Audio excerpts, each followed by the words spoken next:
This movie was inspired by a true story about the people who actually found a Dibbuk box. And then all sorts of weird things started happening.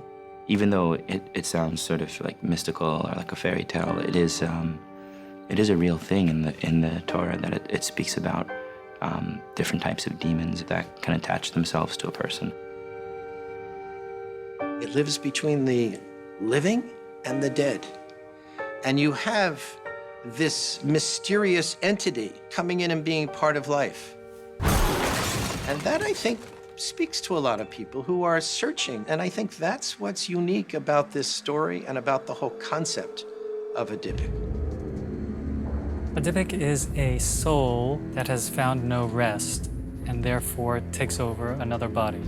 You have to understand, the Dibbuk is trying to escape punishment for its sins. The avenging angels punishing the spirit cannot touch it when it's inside the body of a human being. You know, you have this soul that is in limbo, trying to find permanence, trying to find comfort. And you have your own soul, and there's that struggle.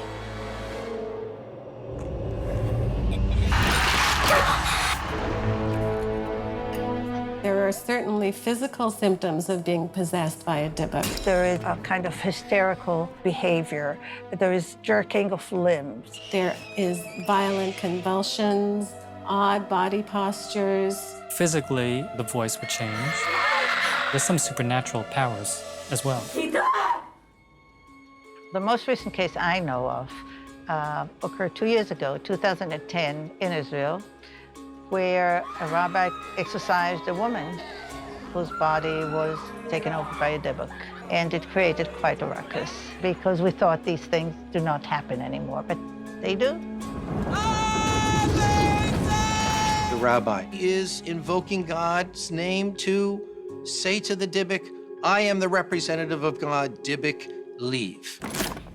You know, it's definitely a metaphor for all of our lives. You know, we all have our little box with our demons in them, and sometimes, like, when you open that up, you know, it comes flooding out and you can't get it back in.